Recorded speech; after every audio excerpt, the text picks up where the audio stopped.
Well, welcome. This is Women on Wealth, episode 108. And the title today is Supercharge Your Business with AI Confidence. And today's guest is Gail Zona, a former tech executive turned entrepreneur and the founder of Learn AI for Biz. She has a mission to demystify artificial intelligence for professionals and small business owners. She's helped over 500 people harness AI to accelerate their growth and productivity. Whether you're an AI newbie, dabbler, or dazzler, I think I'm more on the newbie side, Gail. Gail breaks down the basics and shows how AI can be a game changer in everything from content creation to customer insights and even tackling tasks that you thought were impossible. So I'm really excited. I've heard you speak before, but I'm excited to Mhm. have this conversation with you again. So welcome. Thank you very much, Julina. I will say that I want to point out one thing. Since I gave you that bio, I am now in the position of having helped over 800 people. Holy cow. The number keeps growing, which is fabulous for me. I can't get enough of it. Well, I knew that you were having a really busy year because I had to joke with you that we kept changing the date and that was more on me. We were both complaining how busy it is, but that's a good thing. It's a good thing, yes. Yeah. No, well, I'm excited to finally have you on. So let's first start with kind of understanding the landscape. And so Mhm. first off, what inspired you to transition Mhm. from a tech executive to launching your own business, Learn AI for Biz? So it came by way of another business in between. So I've been a tech exec for years and years, managing software teams all over the world. So tech is easy for me. But when I left, I said I want to do something completely different. So I started a gift business, a boutique gift business, where I actually had a little bit of tech. I had a laser engraver, and my husband and I were making handcrafted gifts and engraving logos and slogans and things like that. And that was fun. It was great. But like every small business owner, I realized just how difficult it is to do it all yourself. Back in the corporate days, I had people who did all this stuff for me. Now oh dear, now I had to do it all myself. And if I didn't, it didn't get done. Yeah. That whole ruthless prioritization of time just became so, so real. So I was looking for a relief for this disaster when AI hit the scene. And I said, well, maybe this is a good thing. Maybe I can use this to help with some of the tasks that I'm doing. So I dug into it. I said, oh, yeah, this is great. I had a very good friend who is a marketing or was a former marketing exec, and I showed it to her. And she said, where has this been all my life? This is incredible. And I thought, well, blessed by marketing exec. I had a good friend who was a writer, award-winning writer. She said, this writing's pretty darn good. So I thought, okay, this is the real thing. We can really use this. So I start using it, and as I'm getting more and more proficient with it and digging into it, I'm telling friends and colleagues, and they're saying, I don't know, Gail, I can't figure this out. Really, another app? Seriously? So we're trying to figure out just exactly what to do. And meanwhile, I'm teaching friends and colleagues, and I thought, I should be getting paid for this. This is ridiculous. Plus, I like it. So fast forward, I started off teaching courses. I founded the company 2 years ago, and I was teaching courses. But I found that what really people really wanted, because I was working primarily with small business, because that's who I was, they really wanted this kind of one-on-one consulting because they wanted to tell me their issues. They didn't want to be embarrassed. They wanted to just kind of fess up and go help me, Yeah. get me going fast. And that's what I figured out how to do and what I call AI mini sessions. And so that's what we're doing now. And that has been huge. People love it. They can't get enough of it. And so I finally, in fact, as of October 1, tomorrow, I'm closing my gift business because I just don't have time for it anymore. And Wow. that's a success story to me. A little bit sad to say goodbye to my clients, but on the other hand, I'm so busy with helping people learn how to use AI that it's all good going forward. That's great. Well, and you're speaking the language. I mean, how many entrepreneurs and small business owners pivot completely to a different industry? Right. And so I think that and of course, small business owners and women in particular, they want to be effective, they want to be as efficient as possible. And so Mhm. I can see the demand for that. So that's fantastic.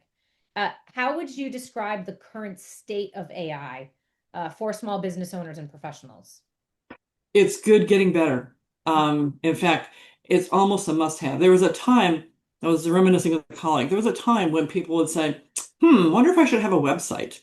I mean, at Yes. some point that was actually a choice. And AI is a little bit of a choice, but I think it's going to be a very short period of time where it's not a choice. It's just Mm. expected, and you need to have it and be integrated. Yeah. And it's not that hard to learn. It's a little hard to learn on your own if you don't have time, because it takes a bit of time to figure out what you need to do and how to get through all the gobbledygook that AI spits out. And so that's why a little bit of training goes a long way. That's one of the reasons why I founded the company. But Mhm. um, the state of it is just it keeps getting better and better. Every time I log in, every time there's something new. And I mean, it takes me full time keeping up with it. I can't imagine somebody who doesn't pay attention to this all day, every day. I mean, the stuff that's in my newsfeed is constant updates and improvements and enhancements, and I curate all that for my clients.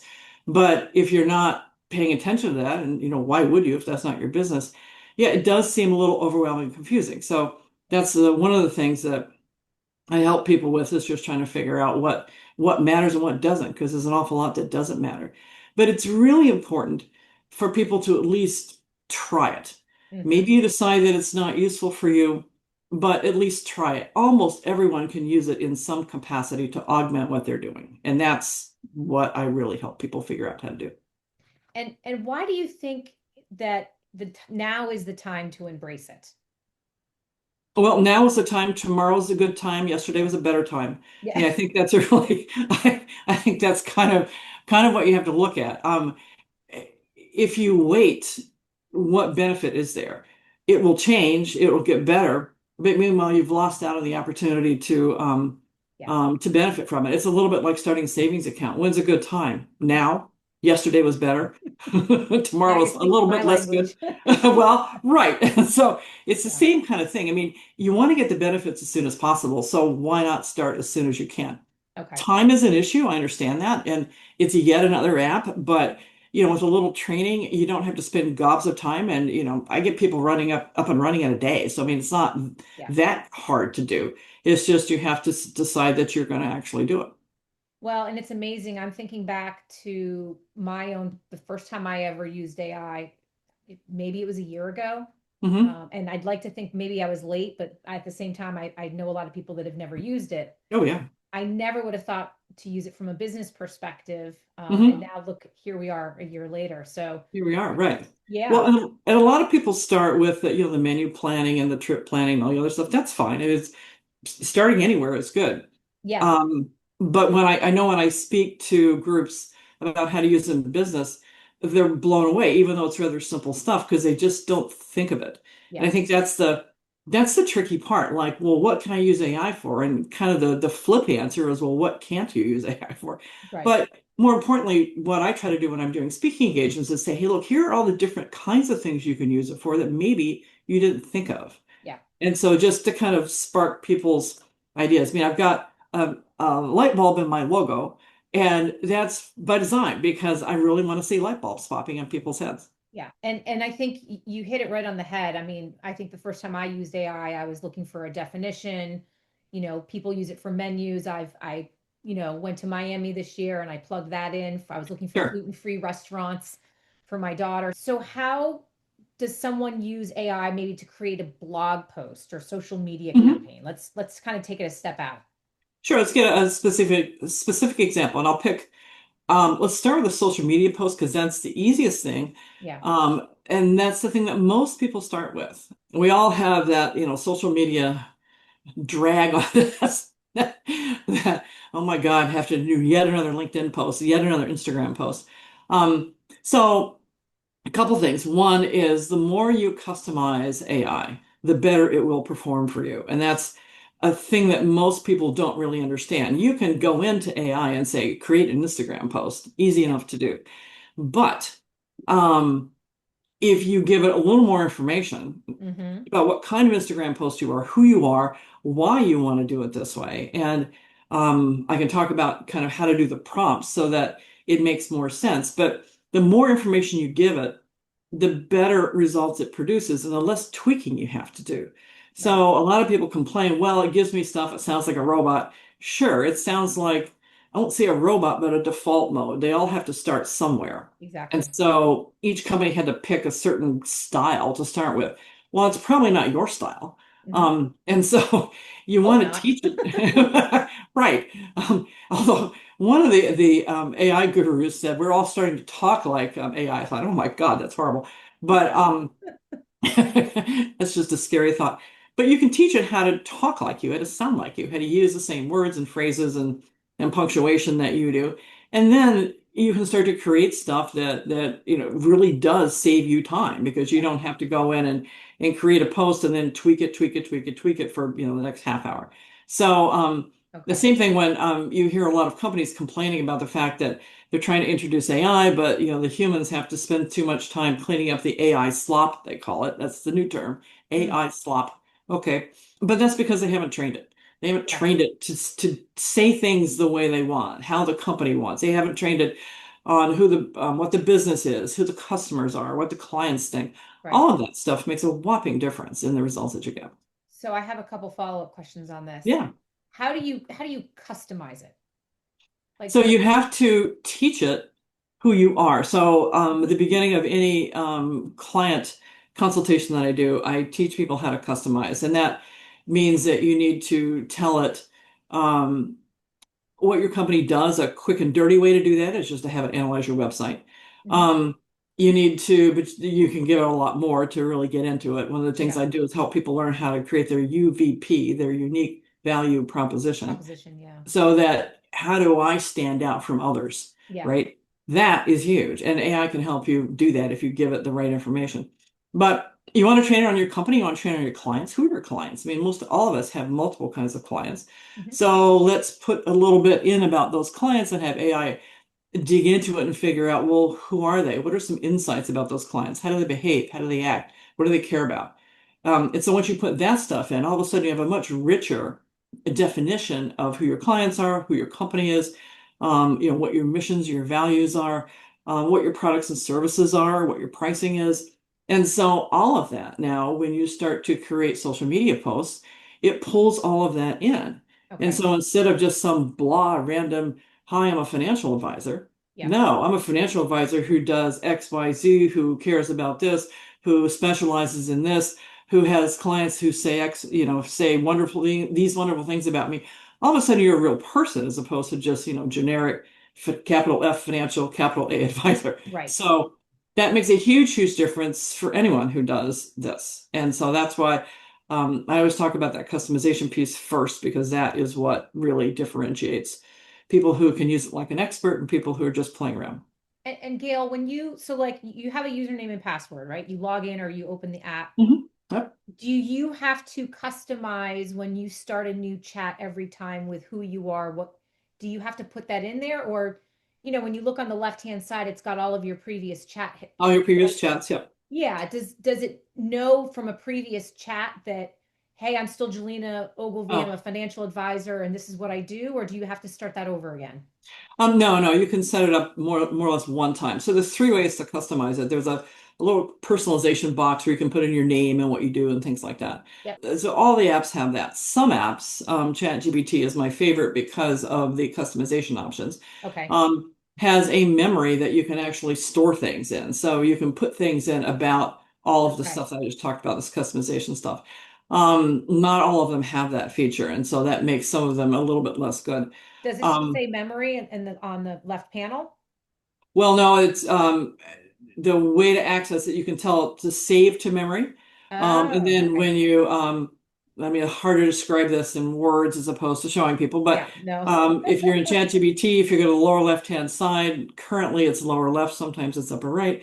Yeah, Currently lower left-hand side where your name is, you click on that, and you click on personalization got is it. the option. And then you Okay. go in there and you can see where it says manage memory and stuff. But there's Okay. a way to save it to memory. And if you save it to memory, it can be used across all chats. In addition, ChatGPT, as well as many of the others, have ways to remember some things from your chats. Now, the problem is, what does it remember? Well, you can't control that part. Yeah. But the more you use it, the more it remembers. All right, that's all good. Hmm. You just have to be careful about the fact that it remembers your dog Spot has a big issue with certain things, and your daughter, Frida has an issue with certain things. You don't want that to show up in your business stuff. So there are ways to separate all of that. Oh. But you're like, what have I been typing into my chat GPT? Okay. About this point, people are like, oh.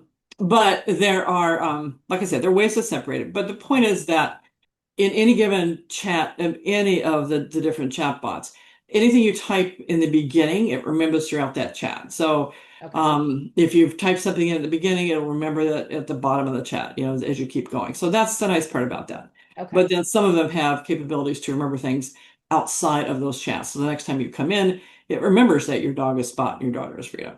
Got it. Thank you. And let's talk a little bit. You mentioned the prompt structure. Oh yeah. Can you talk a little bit about that? Right. So the AIs are famously unstructured, which is good and bad. It's great if you know what you're doing. It's kind of tricky if you're just starting because it just seems so squishy and amorphous. So I tell people when they're starting, especially, to put some structure into it because that just helps.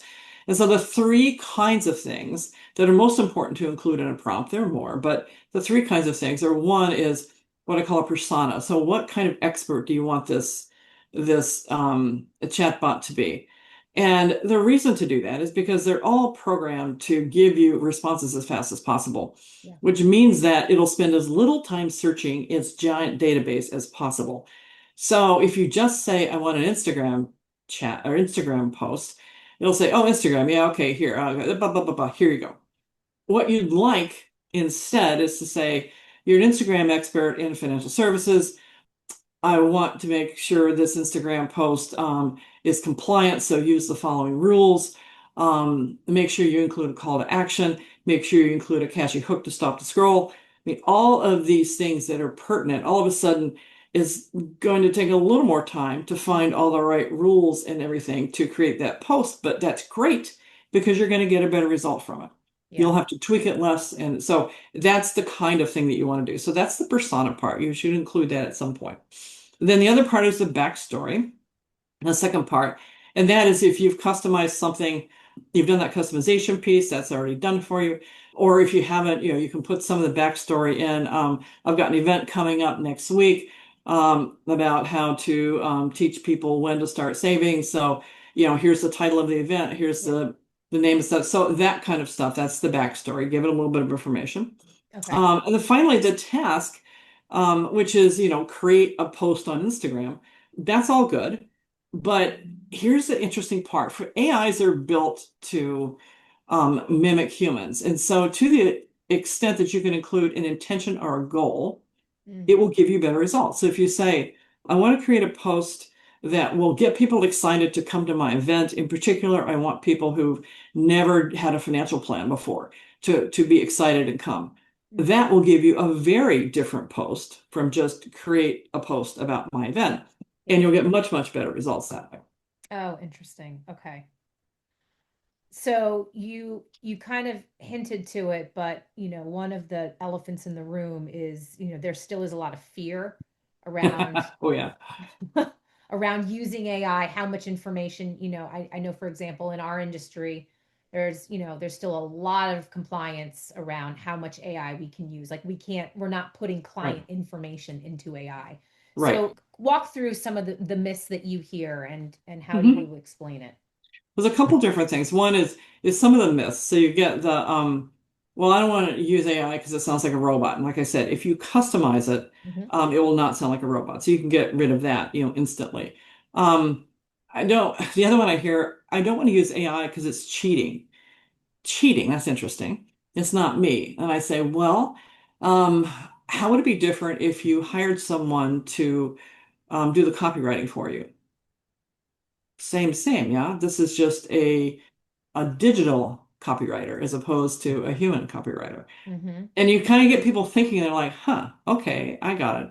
So you get that kind of a thing. And then you get the people who are just like, well, I don't want to use AI because it's not real. I don't want to fool people. Well, fine.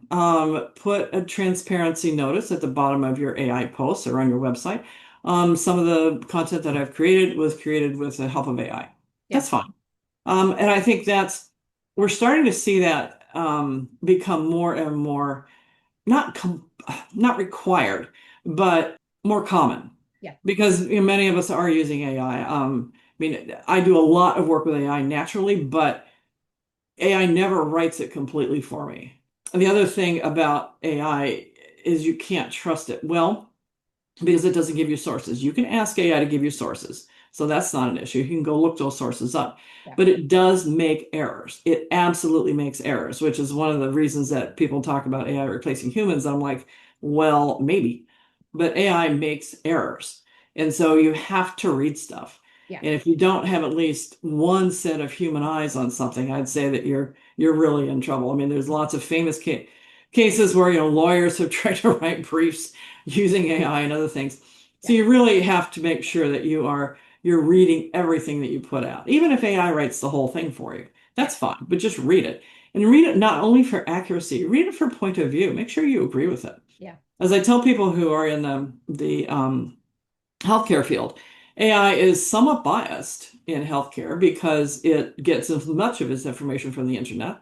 And to the extent that the internet is biased, certainly biased toward Western medicine, Yeah. then AI will be biased toward Western medicine. So you need to read whatever it's written and make sure not only that it's accurate for your industry, because you are the expert after all, but that it reflects your point of view, because maybe you have a different point of view about something. Right. So you don't want it to just spew out, nonsense. And the different firms have different rules.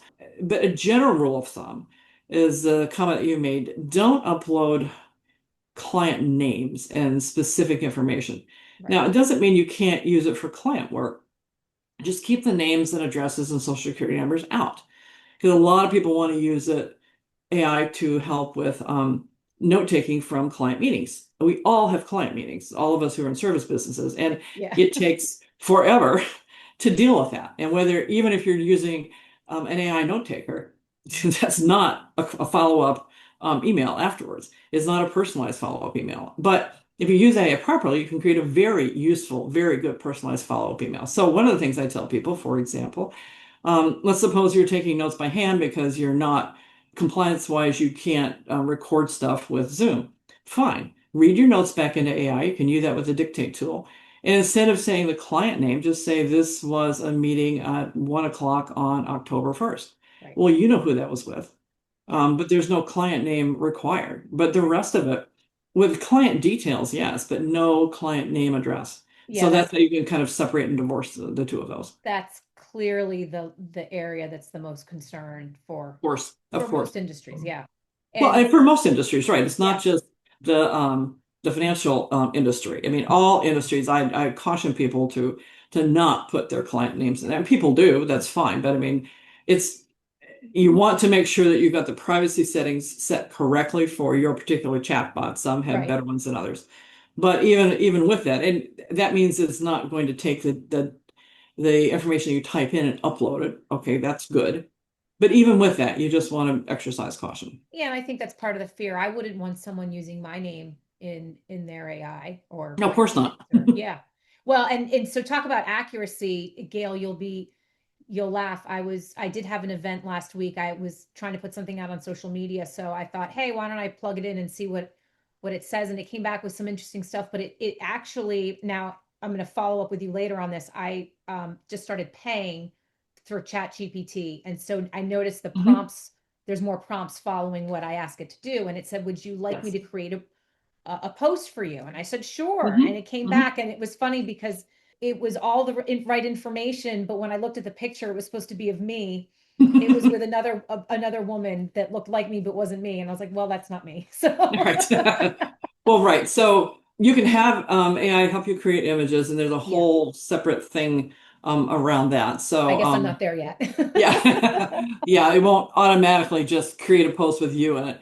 We're not quite there yet. That's why, this idea that AI is going to replace everybody's job. Yeah, well, not right now. That was Um, that was going to be my next question because I hear it all the time, and of course, I've of heard course. people say, "Well, I can just dump my financial plan into AI and it will tell me what to do." So, Ah, um, sure, people think that. I mean, there are a lot of little apps that have sprung up, and because we're kind of turning to this app-based society right now, mm, there's a lot of people who think that, there's some app that'll help them do whatever they have to do.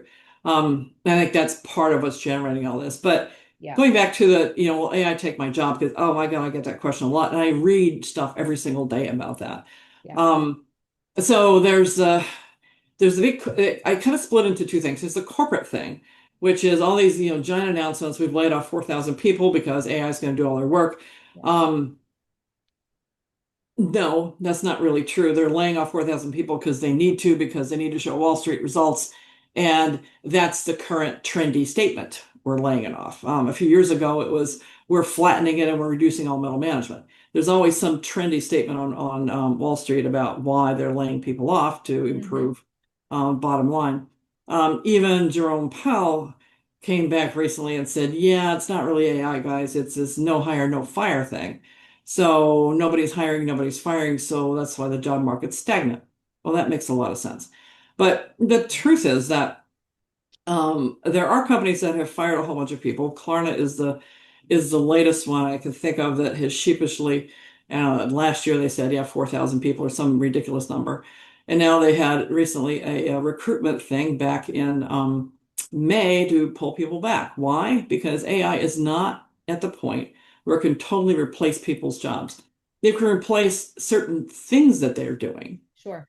and augment certain things that they're doing, but it can't replace their jobs just yet. Mm-hmm. Will it ever be able to? Well, I don't know. I mean, that Yeah. anybody's job, even in corporate, is a combination of things. There are certain things that they can do that AI can certainly help with them and do faster, of course. Creating things that are written, AI is pretty darn fast at that. Sure. But having interactions with another human about, a decision to be made, not so much. That's not really something that AI does all that well right now. Yeah. So I don't think we're there. Now, go to small business, even less so. Most of us who are in small businesses deal with a sales aspect of our business. So that means face to face, whether Zoom or in person or networking meetings or whatever, but it's Yeah. face to face. AI is not going to replace that. No. Not anytime soon. I mean, I don't think anybody wants to buy from a machine for anything important. Mm-hmm. Sure, if you're buying something from Amazon, we all know about that. But, to make life decisions like financial plans or buying a home or Yeah. remodeling a house. I mean, all of these major decisions that people make, they're not going to be doing with an AI chatbot. I mean, no one's going to trust that. And No. so I think that we need to think more about AI augmenting what we're doing, and I think that's an appropriate use of it. Yes. And so if AI can augment what you're doing so you don't yet have to hire a VA, okay, that's feasible, and I know people are doing that. So is that stealing jobs from VAs? Perhaps in the short term, but I think in the long term, you're going to see VAs do more and more things. Of course, they're using AI too. Yeah. You're going to see VAs taking bigger and bigger roles instead of doing some of the just drudge work. They'll be doing more strategic stuff because we don't need VAs to do the drudge work. So I think that's where we're going to see things change. You would hope that it augments the successful uh, entrepreneurs, the successful businesses to continue to thrive and grow forward. And if it weeds out some of the ones that were sort of floundering, then so be it. Yeah, yeah, that's the sad part. I mean, I'm hoping the interesting thing is when I started doing my company, Learn AI for Biz, my initial thought was that I'd be helping people who were just beginning or people who were struggling. Because I thought, well, they need the most help. I would be helping them. And the interesting thing is that's not actually who my clients are. My clients are the most successful people in their field. The ones who are already doing a great job and just want to do better. I mean, Yeah. they recognize AI as a tool that can help them get even more of a competitive edge.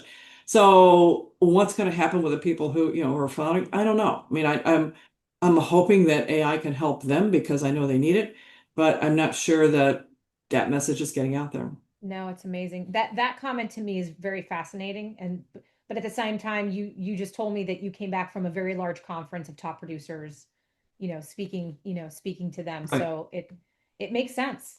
Uh, It makes a lot of sense. Well, and I mean, another example is the real estate work I do because I work a lot with realtors as well.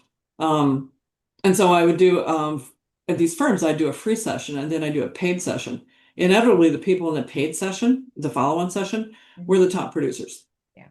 Go figure. And so I was surprised. Yeah. I did not expect that. So that is the interesting part. So, if you want to be a top producer, word of the wise, they are using AI. They're trying to figure out how to work AI into their workflow, into their systems to take full advantage of it. Yeah. It makes sense. They want to find ways to create efficiencies. Absolutely. So how can AI help business owners gain better insight into their customers? Oh, that's one of my favorite questions. And I usually talk about this when I do an intro to AI kind of a talk. Um, if you give AI a little bit of demographics about your clients, all right, so I'm helping, if you're a realtor, I'm helping people who are 50 plus downsize and move to their forever home in retirement. All right, fine. That's a certain demographic of people. So now you ask AI, well, what are their pain points? You'll get some pretty interesting stuff. If you keep going, what are their hopes and fears? What are their dreams? What are they afraid of? Um, what are their buying behaviors for my kind of service? If you ask deep, insightful questions like that, the answers you get are just mind-boggling. I Yeah. mean, everyone I do this exercise with, they're like, wow. And so not only does it give you incredible fuel for your social media posts, of course, I mean, duh, but it also teaches you a bit about who these people are, so you can relate to them better. Yeah. And so you can understand, well, here's how I ought to speak to people like this. What kind of brand tone would resonate best with them? Yeah. And you can combine that with your own brand tone. And now you can have a much more effective way to communicate with the people that you want to work with the most. I mean, who wouldn't want to do that sort of thing? In any Yeah. kind of communications, newsletters, whatever, you can couch in those words so that you really are connecting with them. And tell me, I've been trying this a little bit, Gail. You can prompt it further, correct? It will, you ask it a question, it comes back with, maybe 5 pain points of your Mhm. typical client. You can prompt it further and you can ask for more, and it will continue to give you more information, right? Which I think is Right. fascinating. Well, you can do two different things. One is you can look at um, the results that came back, and if you're like, huh, I wonder what that means, tell me more about topic three, right? And so Mhm. really dig into it Yeah. because sometimes it's like, well, that's really interesting. I don't really understand what it means by that, and then really, really dig into it. But the other thing to note, anytime AI gives you a list of anything, it's giving you the top popular things. And sometimes that's a good thing, sometimes, and that's what you want, Hmm. but sometimes you want to go a little deeper. And so Yeah. let's say you ask for 10 pain points and usually if you're a professional field, you're like, yeah, okay, I know about all those. That's a nice list, but I know about those, Gail. Yeah. Great, ask for 10 more. And the second 10, you probably know most of them, maybe all of them, but I bet there's at least one that you don't know about. Ask for the third 10. Mm. And now you start to get a, oh, God, I never thought about that. Oh, yeah, I did have somebody ask that once. Right. Um, you Hmm. can go at about 50 and then we start to hallucinate. So, um, Yeah. well, because so why hallucinate? AI wants to please you. It's built on human principles. And so it wants to please you. So, oh my God, I don't know what else to do. Okay, I'll just make this up. Right. And so it's that kind of thing. Yeah. Suppose you had an assistant sitting next to you who's like, how about this? Yeah. So it's a little bit of that. So I'd say that you want to be mindful Okay. before you get too crazy into the detail there. Interesting. Let's talk about how AI can influence pricing, marketing strategies, branding. I'm sure you spend a lot of time here. Yes, marketing is one of the toughest topics for most people. They don't start a business because they want to do marketing. Face it, they start a business because they're good at a particular thing and want to help clients. Um, but marketing's a necessary evil. Marketing people will be screaming at me now, but it's a necessary thing that you have to do. And the whole point of marketing, think about it, is to let people know you exist. I mean, really, it's in its purest form. It's to let people know that you're there and you help others. Mm. So you've got to get the word out. You've got to explain what you do, explain your products and services, all of that stuff. So you can use ChatGPT for any of that. It's quite good at that. And I've had several marketing experts come back and tell me that. It's not perfect, but here's the thing. I would say that if you don't have the budget right now for a marketing pro to come in and help you, Hmm. using ChatGPT gets you, 70 to 80% of the way there. Now, at some point, you will want to move beyond ChatGPT. You have the budget, you can hire a pro. Hmm. But certainly to start off with, and the other thing you can do is hire a pro to help you with strategy and and have ChatGPT help you with the implementation. That's the other thing that people do. Mm. Have a pro help you with your social media strategy, or here's how you should be posting and what and all that. And then have ChatGPT actually help you do the social media posts. That's another great way to make use of ChatGPT. Okay. But even if you're not there, you're not at the point where you can um, find the funds in the budget to hire a marketing expert or branding expert or whoever. Um, ChatGPT can help a lot. You just have to give it enough information. So one of the best ways to do that, if you're trying to figure something out, what should my marketing look like? Well, tell it who your company is, right? Tell it who your clients are. Yeah. Um, and then have it ask you questions. You can say, okay, I want to create a marketing strategy for my company, blah, blah, blah. You've already given it all the customization. Ask me the questions you need to know. This is the prompt. Ask me, you are a branding and marketing expert. Hmm. Ask me the questions you need to know to help me figure out what the best marketing plan should be. So then it Wow. comes back and so instead of you giving all the information, because you probably don't know what to give it, right? You're not a marketing pro. So have it ask you all the questions. It'll give you this overwhelming list of questions. But fine, just answer the stuff you know. You don't know it all. If you did, you'd be a marketing expert. But answer the stuff that you know, because you know a lot, more than you think. It will take any input you give it and come back and work with you and give you as much as you can. So if you've got a marketing strategy, then, well, what should my marketing look like over the next 3 months? Hmm. Well, you should be posting on LinkedIn, you should be doing newsletters, try to do a blog, whatever it says, and then have it help you create the actual content. So something like that is a very viable thing to do. It's not all that hard. Yeah. And I'm going to guess it's going to do better than you just shooting in the dark because if you don't understand how marketing should work, Right. how are you going to come up with something that's rational? This will at least be rational based on all the marketing information that it has at its fingertips. It will Okay. not be the best marketing plan available because it's not a marketing pro, Yeah. not a human one anyway. Right. No, absolutely.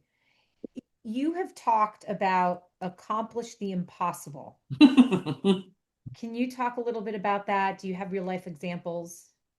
Yeah, I've got some interesting ones. So, um, that comes from a talk that I give where I talk about, people are like, well, what can AI do for me? Which is always the question. And to try to help frame that a little bit, I start off with, well, think of it first as something that can help you do things faster because it's the easiest way to use AI and the easiest way to get some benefit. And you're like, oh, okay, this makes a whole lot of sense. Social media posts and email, personalized email follow-ups and things like that. Those are things you can do faster with AI. And then I say, well, have AI help you do things better. And so learning more about your clients means you can do things a lot better. And then you can start to ask it questions. Well, all right, based on these clients, what are some like additional products and services I can offer that wouldn't be difficult for me, but would meet my clients' requests? Yeah, Mm. cool. That's better because it makes it stuff that you'd never be able to do. But the impossible stuff, my favorite example, I'll give you a couple, is the blog a week. And talk about this in my talks. I'm like, how many people do blogs?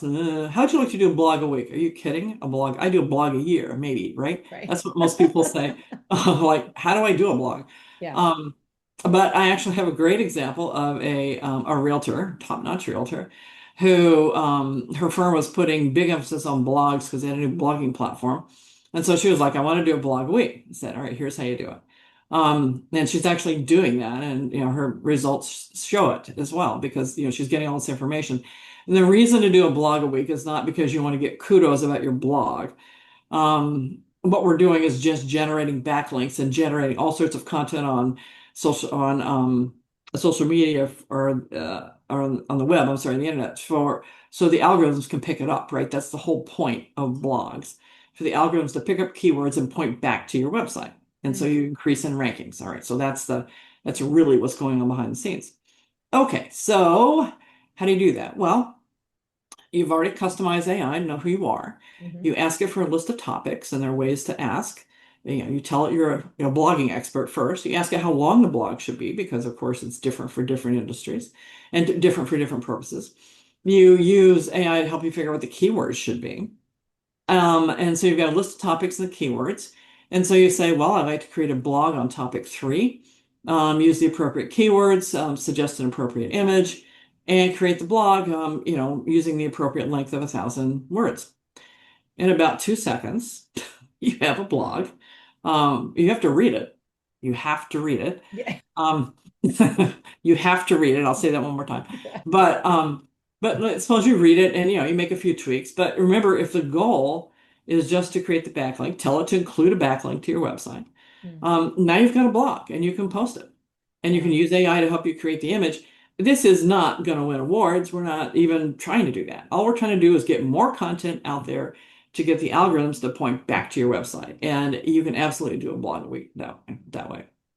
wow. Okay. That's a good So example. another example, I know well, it's a pretty amazing example. I mean, it sounds crazy in words, Yeah. but if we were doing a demo, you'd watch me go click, click, click, click, click. Here's the blog. I mean, it Hmm. just and most people are like, "Oh my God, wow," because that's the reaction that you get. Right. Another one. So if you're trying to get prospects to the close, and depending on the service business that you're in, sometimes it takes longer, sometimes it takes shorter, but there's a distinct path for every type of business. And given the type of clients that you have, there's a distinct path for each type of client. So the question is, well, what is that path? You can have AI help you with that. You can have AI craft that path with the appropriate outreach, whether it's emails, phone calls, text messages, whatever it is. Have AI craft that for each type of client that you have. So Mm, all of a sudden you have a custom nurturing path for every type of client, which would be impossible to do yeah. on your own without the help of AI. I Okay. mean, even crafting a nurturing path at all is very, very difficult. But doing three of them because you have three different types of clients is is impossible. That's Right. what big marketing companies do. You can do it too. Gail, I remember the first time I heard you talk, and I remember my head was spinning, and it's doing it again now, which there's so many different ways you can go with it. So what are the first few steps that someone uh should take if they want to start using AI in their business? Um, so the first ones I should take, I'm going to say shortcut all the different chatbots out there and start with ChatGPT. It's the easiest, it is the most popular, 65% market share. Okay. So you can decide to use another one at a different time, but just start with the easy one. Yep. Um, you have to create an account. It's free, but you Yep. have to create an account. You can use ChatGPT and many of them without creating an account, but it won't save anything, so it's not really very useful. Yeah. Um, so pick ChatGPT, create an account. Yeah, you have to type your birthday in. I don't know why, but so now you've got an account. Um, Go in and customize a little bit, Hmm. and like we've talked about Like in we've here. talked, yeah. Yeah, so I mean, if nothing else, give it your website name, tell a little bit about your clients. Yeah. And so now you've got a little bit of background in there. And Mm. just start using it. Use it for something simple. Have it create a personalized email. Yeah. Here's something here's a conversation I had. Create a personalized follow-up email. You'll find that it does a pretty darn good job. Then start to tweak it for your tone because you're Hmm. going, it doesn't really sound like me. Okay, fine. Yeah. Go in there and mess around with it with that. Okay. But I would say, do that kind of thing first. Okay. That's kind of the easiest thing. And the next one is kind of the social media thing. That's another easy thing Yeah. to do for people. Okay. Um, and you can tweak the results afterwards. But then after that, um, there are lots of other courses you can take. You can talk with me for 30 minutes for free for a discovery chat. I can tell you some more things you could do in your business. Yeah. But I would say if you're trying to start, just see what you can do. That will kind of get you started. Then you can decide if it's even for you. I mean, you may say, I don't even like the way this thing works. Right. Fine. Okay. But you should at least try it. I would Yeah. say try Uh, I think that's where I am. So, and it. and you said earlier about creating your own voice. How Mhm. how do you how do you do that? So a couple different ways to do that. One is um, either a social media post or create something and then play around with it. One of the Okay. easiest ways to do that, most all of us are in networking meetings, and most all of us in the networking meeting have, 20, 30, 50 seconds, whatever it is to, give our pitch, right? We won't name names of those networking meetings, but we've all been through them. Um, Hmm. So have it create a pitch for you for the 30 seconds to 40 seconds, whatever it is. It can do a time thing like that. Mm. You may have to test to see how fast you speak and tweak it, but it can tell you how much um, how many words fit in that amount of time, and can create the actual pitch for you. Mm, That, though, is interesting because it's something you're going to be saying. So you're going to be much more attuned to how it sounds and how it feels, mm. as opposed to something you write. People aren't quite as picky about that, but they're very picky about what they say. And Okay. so that's a great way to do it. So one of the things that, you do that and you're like, "Ew, I don't like the way that sounds." Okay, so say, make this more like a conversation. Make Hmm. this less salesy. Make this more casual. Make this sound like I'm talking to millennials. Say things like that to get the words to change, and the words and the structure, and that will all change. And you'll start to see just how different it can be. Yeah. Be careful about saying making it funny, because your idea of funny may be very, very different from ChatGPT's idea of funny. Um, but you can say make it lighthearted. Sometimes that works. Make it heartfelt. Make it compassionate. Make it serious, make it professional. Okay. All of those adjectives can help you tune it. Okay. And then, remember how we want this to sound and save this to memory. You can do things like that. So it Okay. can sound like you. That's great. And I guess last question, and I'm going to be specific to ChatGPT just because I know it, but Hmm. I'm assuming a lot of these others, they now have monthly fees that you can, a monthly membership, I guess. Right. How how much does that differentiate from the free option? And is it worth it for, maybe not to start off, but at what point do you think it's worth At someone to what point? start Yeah, it's paying? a good question. I get asked that a lot. For some reason, the industry has settled on $20 a month for the fee. They all are like that. Everybody has a free version. Everybody has a $20 a month Oh, version. okay. And some have more than $20 a month versions. Um, but I would recommend always start with the free version. Mhm. You've got to see if you like it. I mean, yes, it may be something everybody's using, but you may not like using Yeah. it. Maybe that's not what you want to do. Maybe you want to hire an assistant and have the assistant use it, whatever. But the point is that play with it first, and see if it's something that you think you can use and think you can master. And Mhm. you can do that with the free version. Social media posts are very easy to create with the free version. Okay. Um, you won't need any fancy version to do that. Where you start to run into issues is if you want to start uploading documents. The different versions will only let you do a little bit of that. If you're trying to upload something and summarize it or use it as an example. Yeah. And for example, I do a lot of speaking and I do a lot of PowerPoint. So I can upload a PowerPoint and have it summarize that for a course description. Yeah. Easy, right? So I don't have to type that. Right. Well, if I were using a free version, I can only do that 3 times a day. Well, that doesn't really work for me. Mm. So, I have paid versions, as you would imagine. Yeah. But uploading documents, some of the more spectacular features, some of the voice-to-voice kinds of things. For example, in ChatGPT with a voice mode, you can have it simulate a sales conversation so that you can give it a scenario based on your clients. And so, it's a scenario of a prospect of a particular kind with a particular set of qualifications. You can have it go into voice mode. It will simulate that person. You are you. And now you can have a conversation as if this were a real person. It's Oh, freaky and cool and amazing all at the same time. okay. And then have ChatGPT analyze that conversation and say, here's what you could have improved, here's what you could do better, blah, blah, blah. But you can do things like that with the Okay. paid versions. Okay. So that's the kind of thing. It's just you get more features. But for basic text creation, social media posts, things like that, the free versions with most of these are just fine. I had thought the paid version was amazing, just the fact that I can upload large documents. Like there's a lot of Yes, research yes, papers in our industry and, exactly. ask it to summarize Mhm. I didn't know you could actually start talking to it. So, In fact, that's funny. There's a shortcut you can use in ChatGPT called, let's see, it's TL:DR. Too long, didn't read, and it will summarize a big article for you, so you really, don't have to read it. Yeah, it's just funny. I guess, and there's a few like that, but that's the one I think is the most oh, amusing. Too long, didn't read.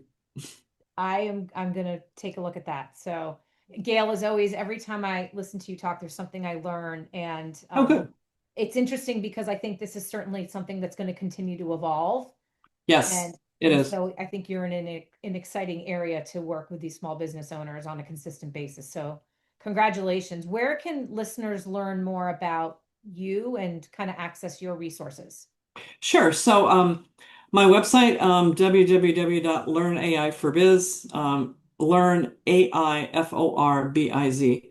Um, so that's out there. It talks a lot more about who I work with, the kinds of things I do. Mhm. Um, and I'm on LinkedIn. If you search for Gail-Zona, I'm there. I put all sorts of stuff up there. Things I've done, tips and tricks, things to avoid, new things. So it's a good place.